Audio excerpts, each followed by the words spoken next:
Buenas noches, hermanos. Dios les bendiga. Vamos a, vamos a continuar con nuestro estudio, fundamentos cristianos, fundamentos básicos de nuestra doctrina. Estamos viendo el tema, ¿cómo puedo aprender más de Dios?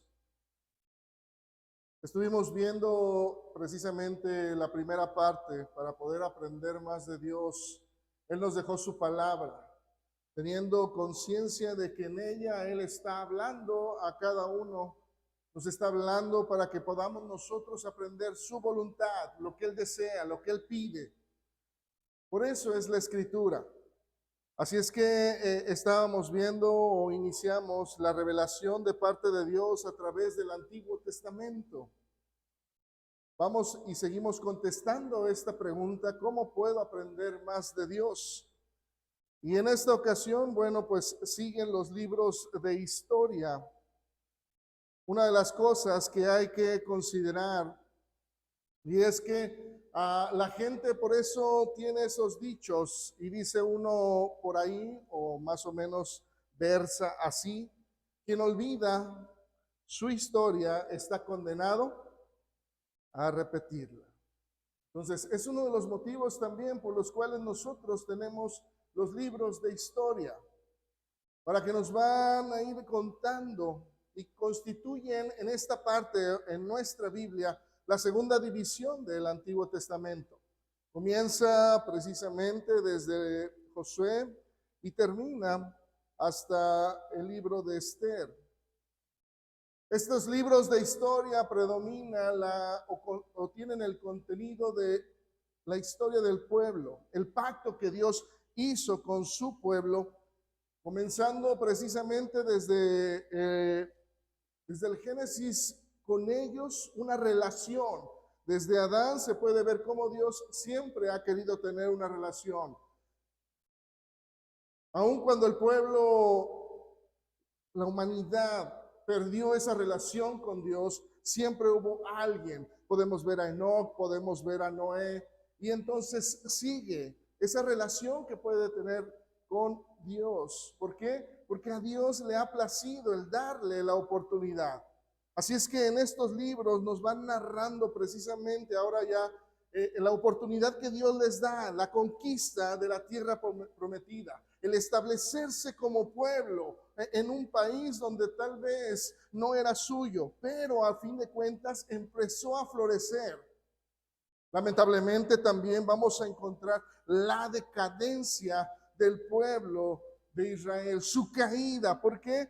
Porque lamentablemente se divide. Algo que Dios siempre quiso, un pueblo, una nación, y el pueblo no lo puede retener, y lamentablemente ocurre la división. Así es que pues también vamos a encontrar el cautiverio del pueblo llevado por los babilónicos y ya después la restauración. Pero de alguna manera todo esto fue triste para el pueblo. Todo esto se pudo haber evitado si el pueblo hubiera prestado atención, si el pueblo hubiera prestado su oído a lo que Dios establecía, pero no. Por eso es importante también que nosotros veamos cómo Dios trató al pueblo, porque le dio oportunidad, porque les dio chance para que ellos pudieran encontrar el camino correcto. Pero lamentablemente pues ellos no lo pudieron encontrar y pasaron muchas generaciones para que pudieran establecerse. Este tiempo de historia abarca aproximadamente de 800 a 1000 años más o menos, desde el siglo XV hasta el siglo VIII antes de Cristo, hasta más o menos vemos a Nehemías. Así es que la historia nos enseña grandes lecciones morales y espirituales. Por eso veíamos cómo el escritor a los hebreos de alguna manera pues tiene esta visión y quiere compartirla con nosotros. Ya lo leíamos ahorita en la lectura, pero tres versos nos abrazan en cuanto a la historia. Porque él dice, de alguna manera, por la fe cayeron los muros de Jericó después de que los rodearon 7 días. Empieza a mostrarnos cómo fue pasando este tiempo en donde hombres creyéndole a Dios, pudieron ver el poder de Dios. Porque de alguna manera uno hubiera podido pensar y cuestionar cómo es que van a caer muros que fueron preparados no solamente para contrarrestar ataques, sino también para resguardar toda una nación, todo un pueblo. Y con el simple hecho de darle la vuelta a todo Jericó y al final nada más gritar y que los muros cayeran, era algo imposible. Pero a fin de cuentas, por la fe, cayeron. Dice el verso 31, por la fe Rahab, la ramera, no pereció juntamente con los desobedientes, habiendo recibido, dice, a los espías en paz. Por eso llega a la conclusión o llega la pregunta y el escritor por eso dice, ¿y qué más digo? Porque el tiempo, dice, me faltaría contando de Gedeón, de Barak, de Sansón, de Jefté, de David, así como de Samuel y de los profetas. Hay mucho que contar. Para eso está la historia. Para que nosotros aprendamos de ella cómo Dios se guió con su pueblo, cómo lo llevó, cómo lo disciplinó, cómo lo castigó, cómo lo premió, cómo lo bendijo. A través de los siglos de la iglesia cristiana, pues los creyentes de alguna manera hemos podido extraer muchas lecciones de ahí, en donde podemos ver gran valor para nuestra vida y crecimiento. Por eso es importante que conozcamos nuestra Biblia.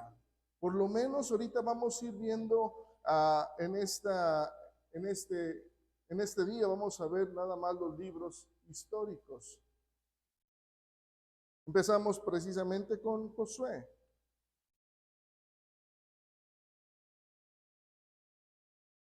Dice ahí en el libro de Josué, en el capítulo 1, el verso 3, Dios hablando precisamente al pueblo.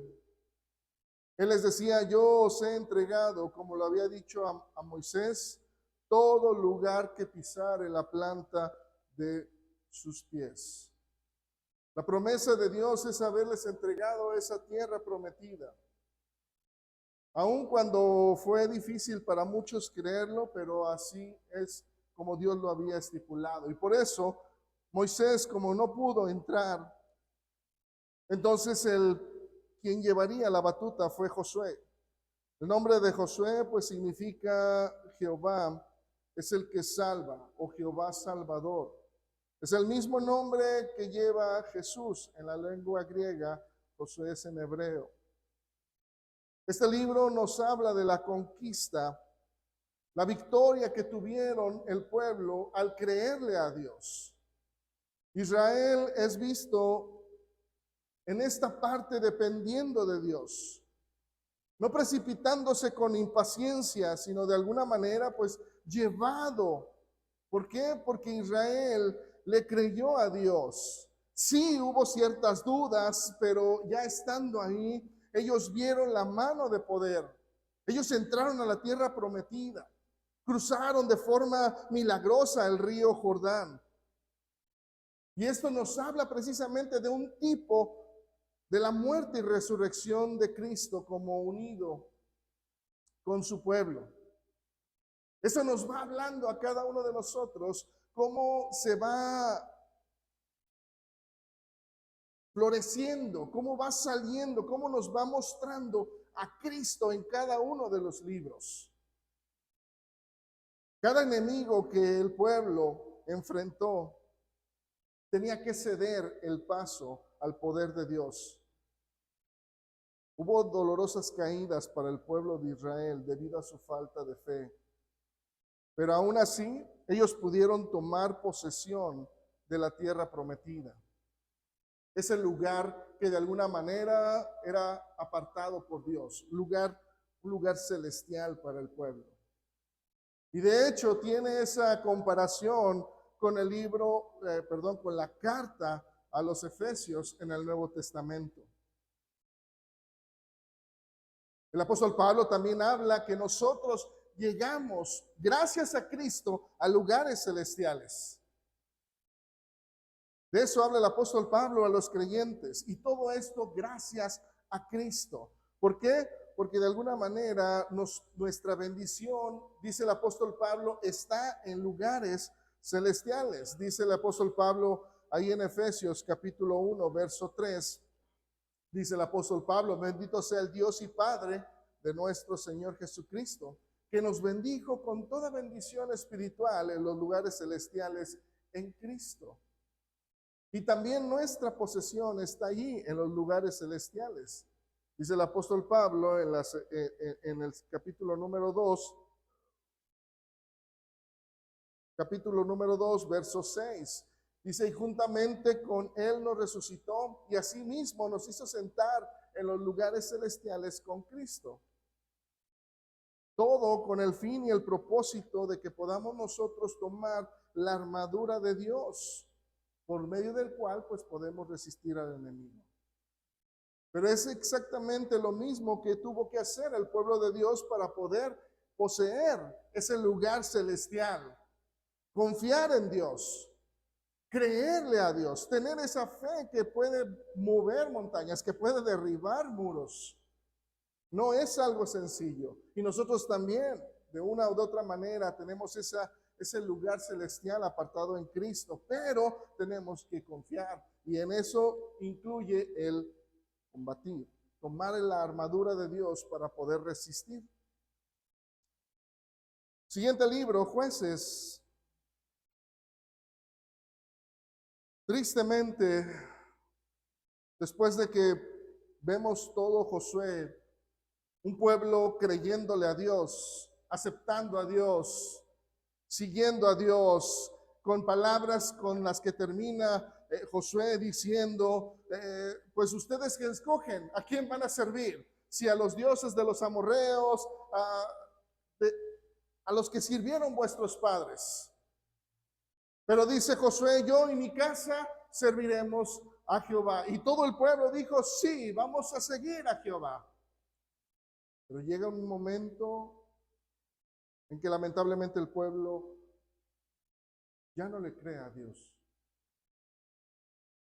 Lamentablemente, por eso este versículo abraza todo el contexto del libro de Jueces. Cada uno, dice, hacía lo que bien le parecía. Lamentablemente, este libro de Jueces es un triste contraste entre Josué, el libro de Josué, porque trata de los tiempos cuando los jueces pues tomaron el lugar de Josué como gobernantes de la tierra ahí en Israel. Pero lamentablemente el tema principal de este libro de Jueces son los fracasos del pueblo de Israel al tomar posesión. Porque había indiferencia, porque había debilidad. Ellos no pudieron expulsar a los enemigos de Dios. De modo que al dejarlos ahí, empezaron a mezclarse con sus ideas. Y lamentablemente, estos enemigos llevaban a Israel a someterlos una y otra vez por su desobediencia. Fueron vencidos por los enemigos. ¿Todo por qué? Porque no había ese grado de obediencia hacia Dios. Fueron vencidos por sus enemigos porque no tenían ese deseo. Así es que este libro pues está muy relacionado con el libro de Gálatas y Primera los Corintios en el Nuevo Testamento. ¿Por qué? Porque el apóstol Pablo, cuando le escribe, por ejemplo, la carta circular a Galacia, una de las cosas que nosotros podemos ver, no me quiero adelantar mucho, pero la carta a Galacia es una carta donde el apóstol Pablo está enojado, la escribe porque está enojado. ¿Por qué? Porque los cristianos estaban coqueteando con el judaísmo y entonces estaban prestando oído a que necesitas aceptar la ley de Moisés para poder ser salvo. Y entonces el apóstol Pablo los regaña. La iglesia en Corinto es una iglesia donde hay muchos dones, muchos talentos, pero también hay muchísimos errores. Y por eso el apóstol Pablo, algunos dicen que no solamente fueron 2 cartas, sino fueron 4 cartas. Eso lo vamos a ver más adelante. Pero tristemente, Jueces nos muestra la falta de fe y las consecuencias que hay cuando no hay ese amor genuino a Dios. Tanto Jueces como la carta a los Gálatas nos muestra eso. Nos dejamos guiar, prestamos oído a falsas palabras y nos desviamos del propósito de Dios. Por eso este versículo que vemos ahorita en Jueces, el último, nos muestra y nos dice cómo estaba la vida, el corazón del pueblo de Israel. Todos y cada uno hacía lo que bien le parecía. Dentro de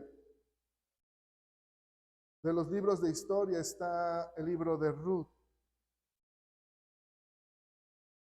Uno de los versos que nos muestra este libro, ahí en Ruth capítulo 1, verso 16, dice la escritura, cuando Ruth le dice, no me ruegues que te deje y me aparte de ti, porque donde quiera que tú fueres, iré yo, y donde quiera que vivieres, viviré.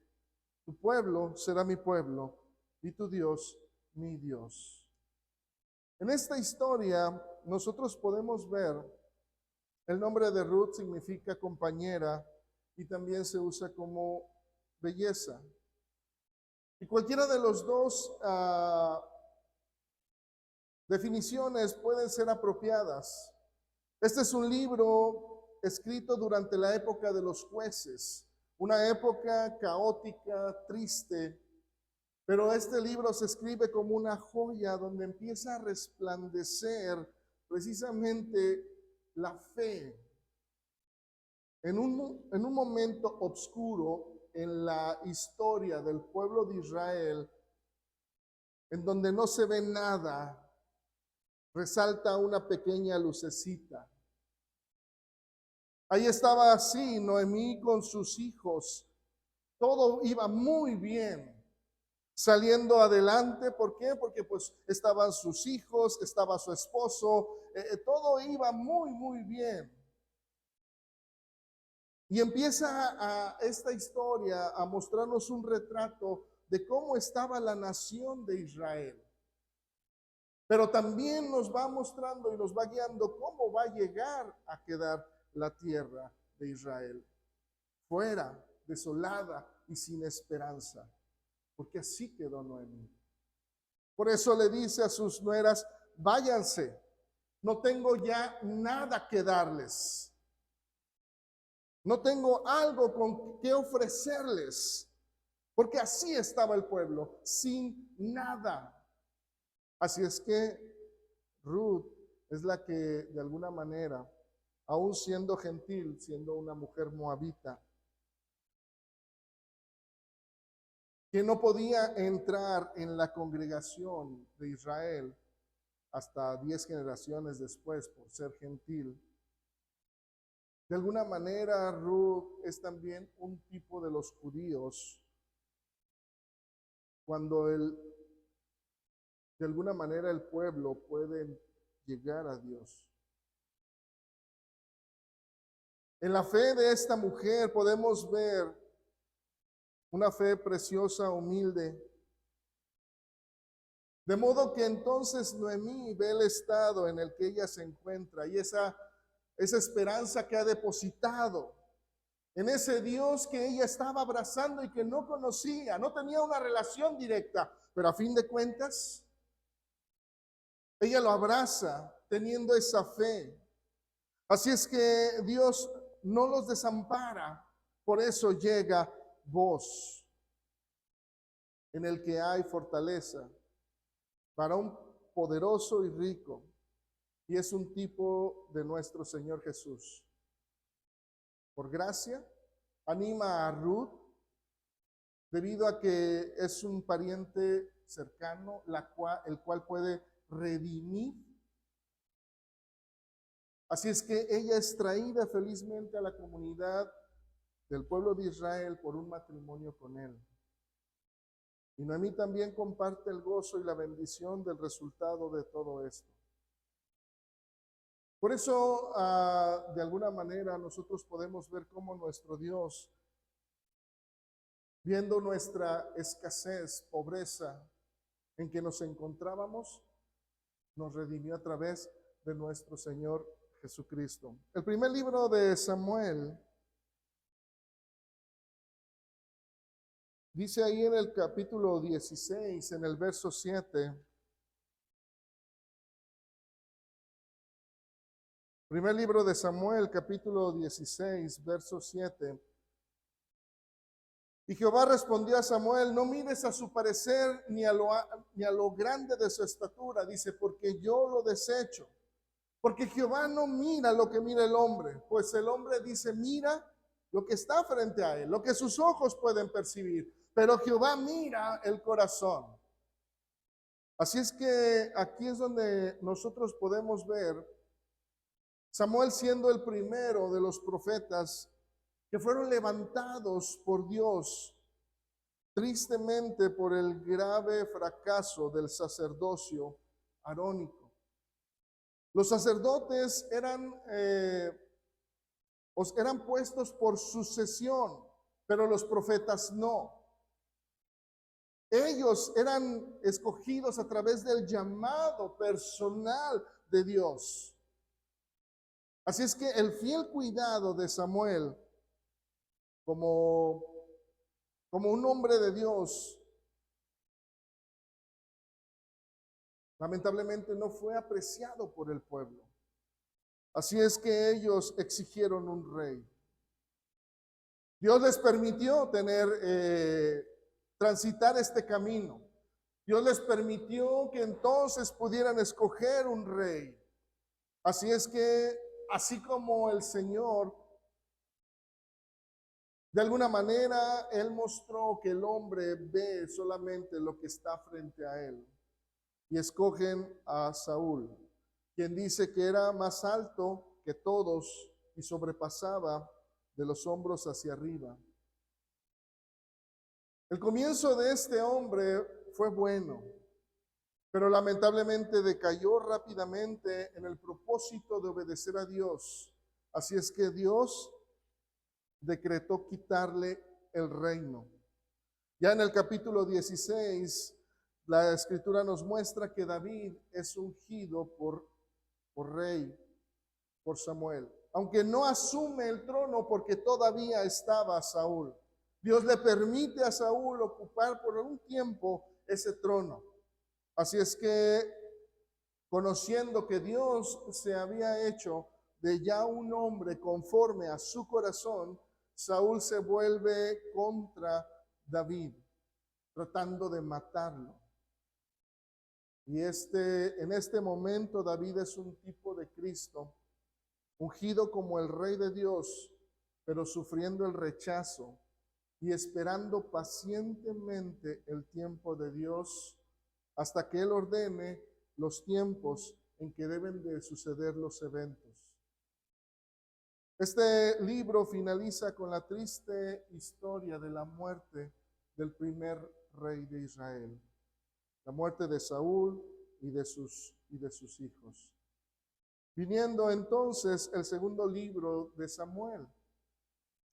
Dice en el capítulo 23, verso 3, el Dios de Israel ha dicho, me habló la roca de Israel. Habrá un justo que gobierne entre los hombres, que gobierne en el temor de Dios. Así es que este libro nos muestra la historia o nos describe el reinado de David. Elevado al principio solamente sobre el trono de Judá.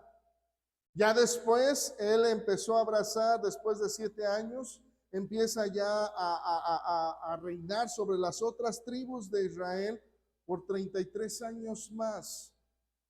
Y esto nos muestra a este David en este momento un tipo de Cristo sometido gradualmente,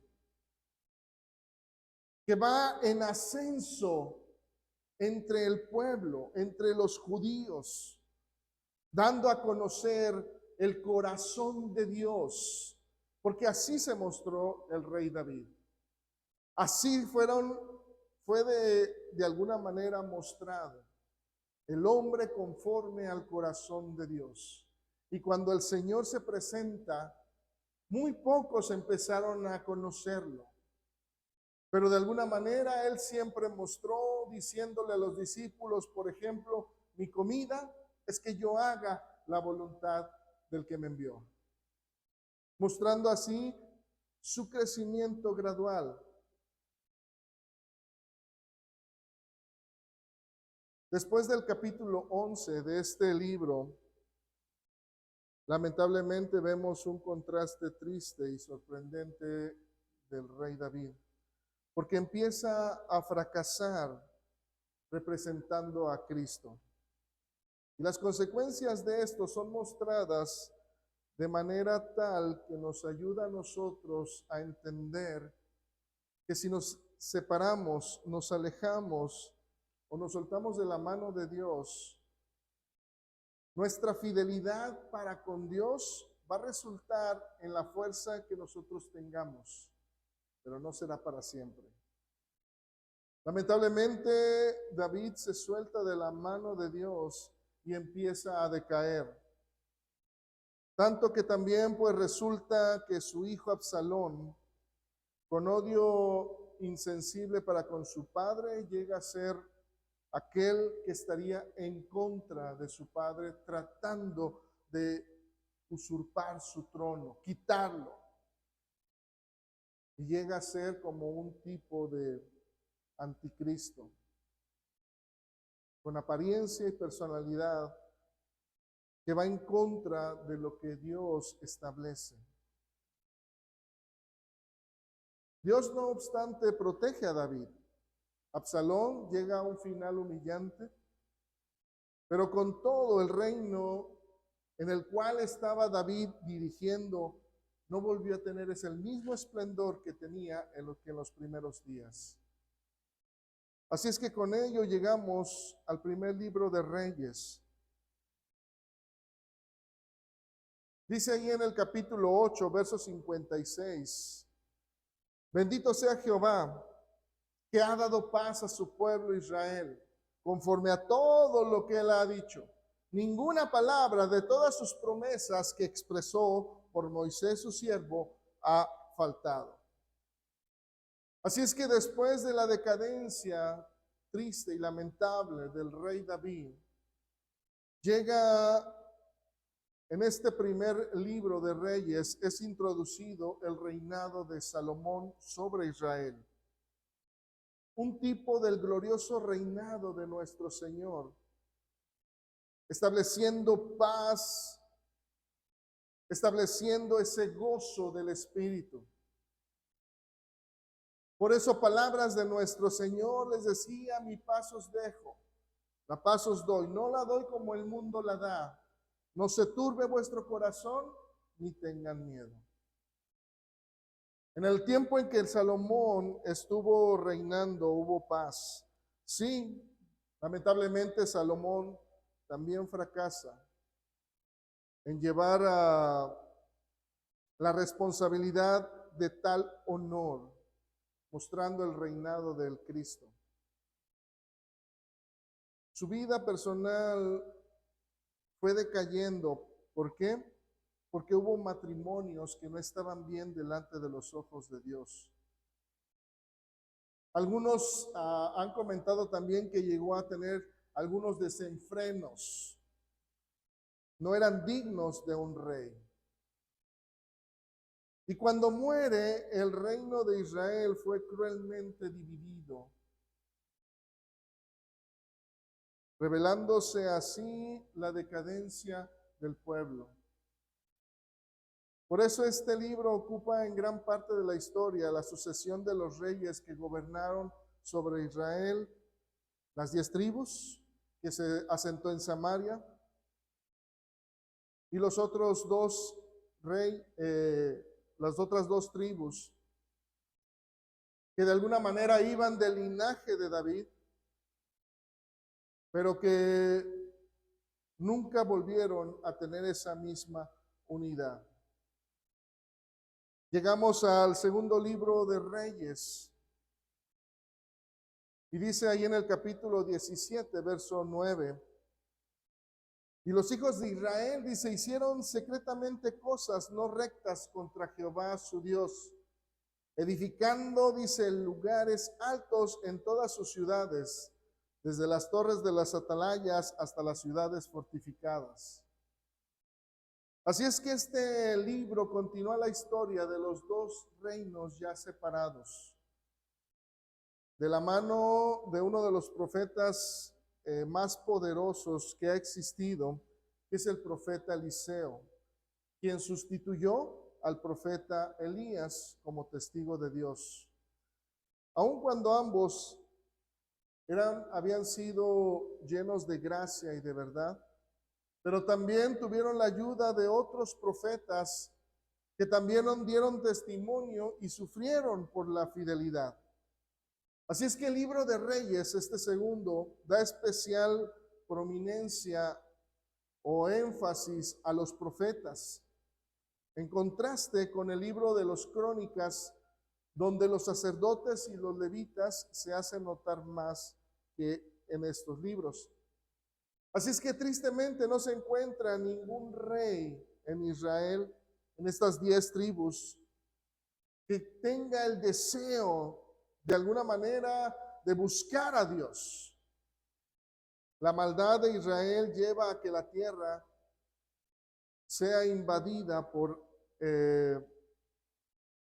el rey de Asiria, quien lamentablemente los lleva cautivos.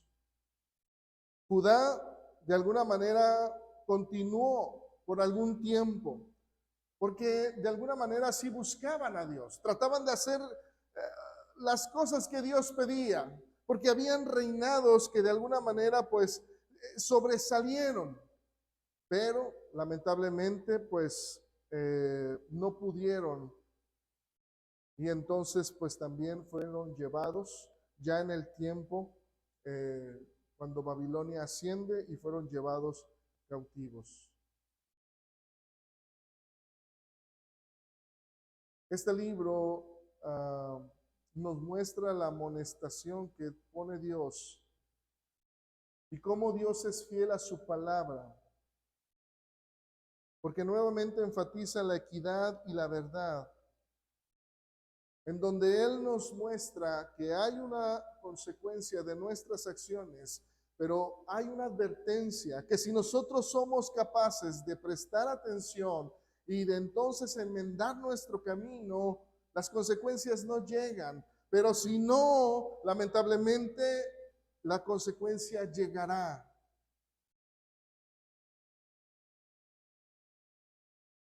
Llegando al primer libro de Crónicas, este libro de Crónicas dice ahí en el capítulo 17, verso 19, oh Jehová, por amor de tus siervos y según tu corazón, has hecho toda esta grandeza para hacer notorias todas tus grandezas. Y precisamente este libro empieza un resumen de la forma en que la gracia de Dios se ha mostrado para con Israel. Y en este primer libro de Crónicas, lo que realza más es el reinado de David.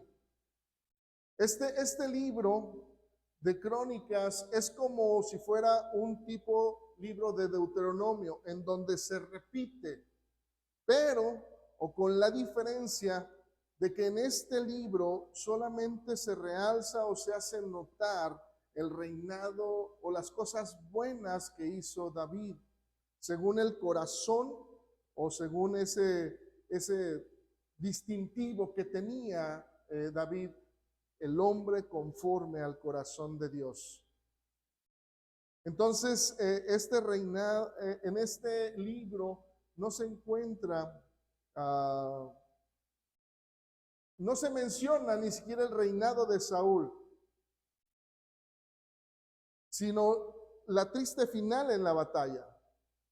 Porque de alguna manera Saúl pues es una figura del tipo de hombre en la carne, que no puede recibir aquella gracia. Ninguna mención se hace de David en sus errores, por así llamarlo. Y por eso, de alguna manera, en esta parte de la escritura, David es mostrado como una figura de Cristo. Sus malas acciones de tipo moral que afectaron su casa, en esta parte o en este libro de Crónicas son discretamente omitidas. Por ejemplo, pues el grave pecado que hubo entre David y Betsabé, también el pecado de su hijo Amnón por haber tenido relaciones con su hermanastra Tamar, y también está omitido la rebelión que hubo de Absalón. Pero también aquí están los preparativos que tiene David en su corazón en cuanto a la preparación de los materiales para construir el templo, cosa que David tenía en su corazón ese deseo, pero Dios le dijo, tú no, porque hay mucha sangre en tus manos. Así que en consecuencia, pues aquí en este libro de Crónicas, la historia de David es vista no como una biografía del hombre, ni siquiera como un rey, sino como un tipo de Cristo, en donde se muestran los eventos en los que resaltan el carácter de este hombre. Y el segundo libro de Crónicas es muy parecido, pero va a resaltar otro reinado. Dice ahí en el segundo libro de Crónicas, capítulo 7, verso 14, si se humillare mi pueblo, sobre el cual mi nombre es invocado, y oraren, y buscaren mi rostro, y se convirtieren de sus malos caminos, entonces yo oiré desde los cielos, y perdonaré sus pecados, y sanaré su tierra. Aquí entonces, en este libro, lo que resalta es el reinado de Salomón. Y es visto aquí tipificado de una forma hermosa el reinado de nuestro Señor. Nada se dice de su grave desviación del camino de la obediencia a Dios.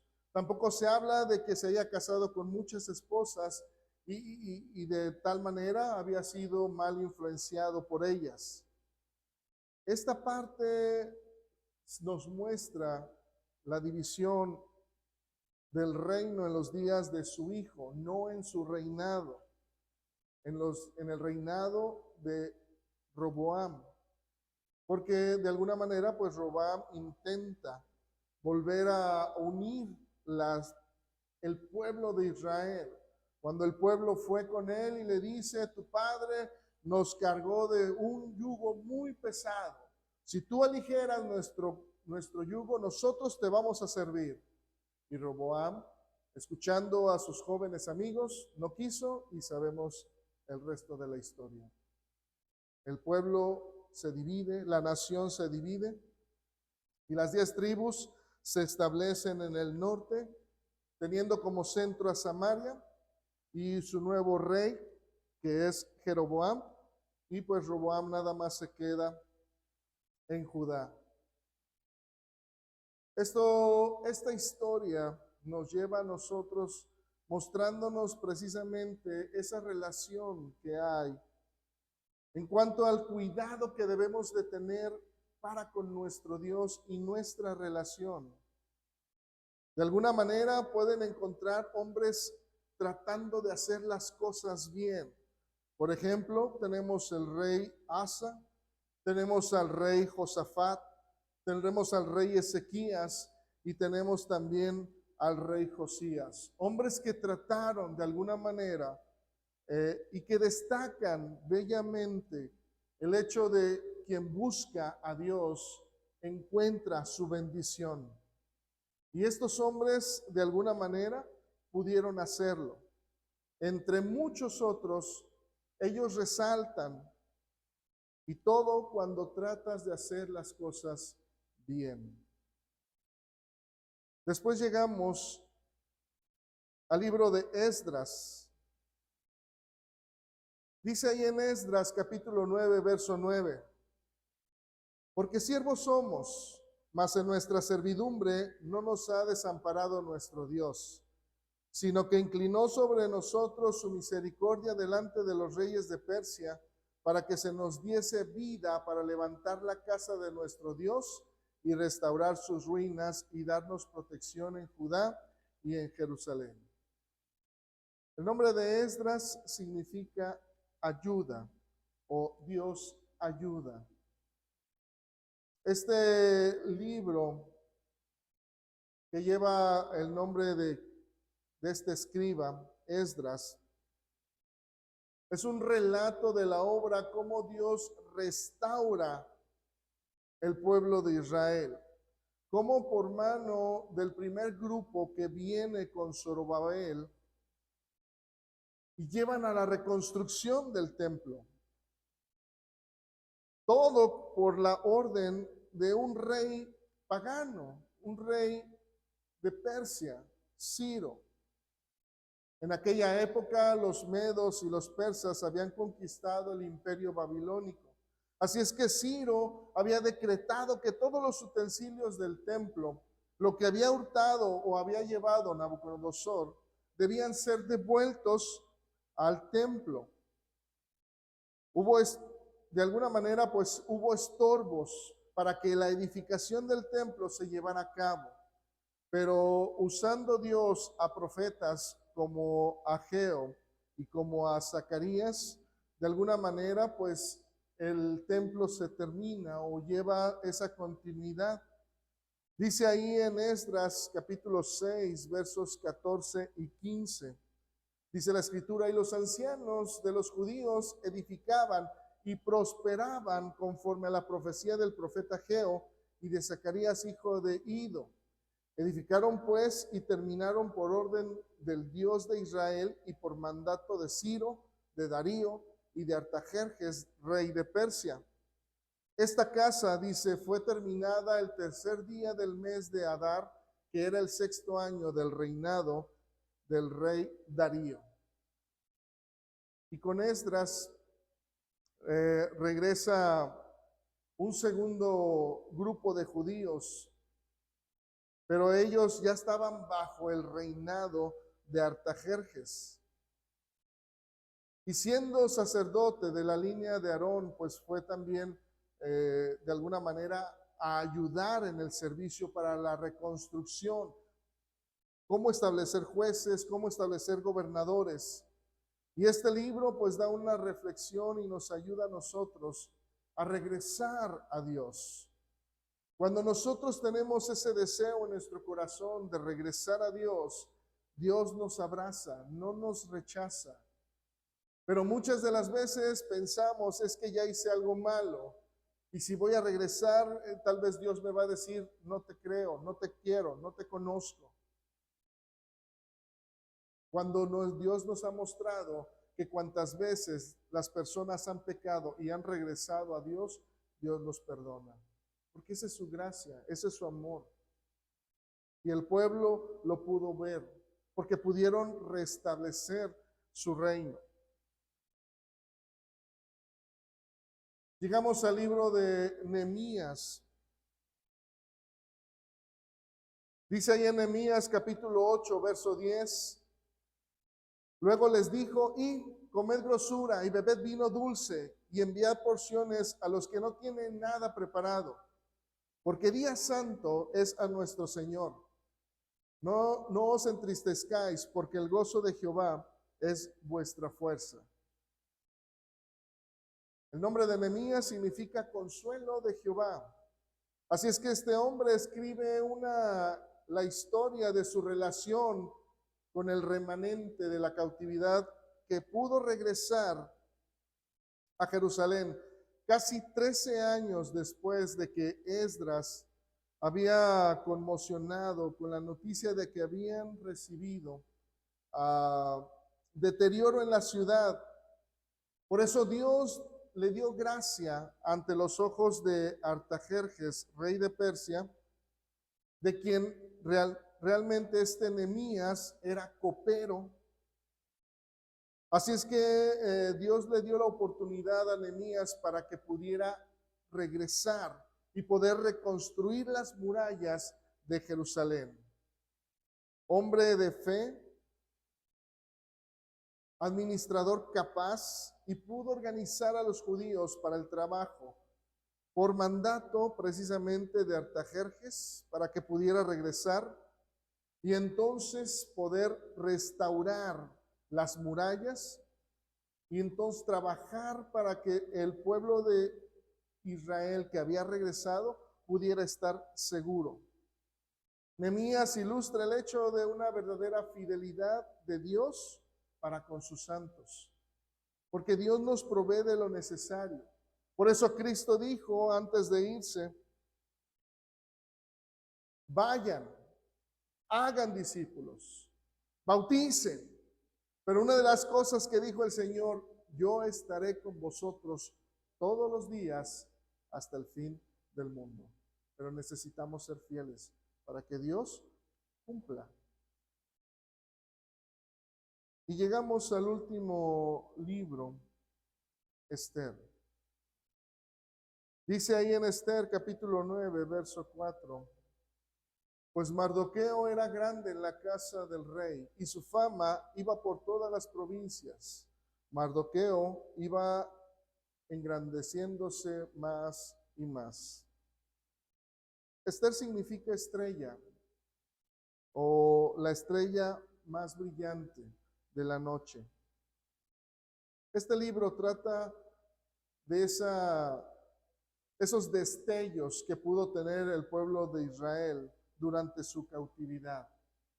No era un destello que siempre permaneciera fijo, pero a fin de cuentas, en la cautividad, cuando estaban lejos de su tierra, ocultos entre las naciones, pero siempre bajo el cuidado providencial de Dios. El nombre de Dios, de alguna manera, no se encuentra en este libro. Él también permanece oculto en este libro. Pero una de las cosas que algunos han comentado del por qué no está el nombre de Dios es por la relación que hay en que el pueblo estaba oculto entre las naciones y la gente no lo podía ver. Así el nombre de Dios no se podía vincular públicamente porque no había ese poder en el pueblo para que lo creyeran. Hasta que su pueblo regresa como nación y entonces pueden dar a conocer el nombre de Dios.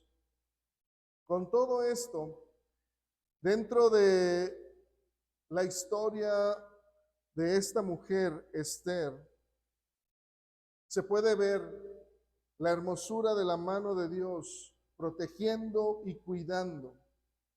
La misma Esther nos puede recordar la belleza de Dios cuando, a pesar del fracaso de su pueblo, Dios puede estar ahí protegiéndolo con un Mardoqueo, tipo de Cristo, protegiendo a su pueblo, a su nación. La historia de alguna manera nos ayuda a nosotros en cada paso a encontrar a nuestro Dios. ¿Cómo se condujo con su pueblo? ¿Cómo lo llevó? ¿Cómo lo castigó? ¿Cómo lo redimió?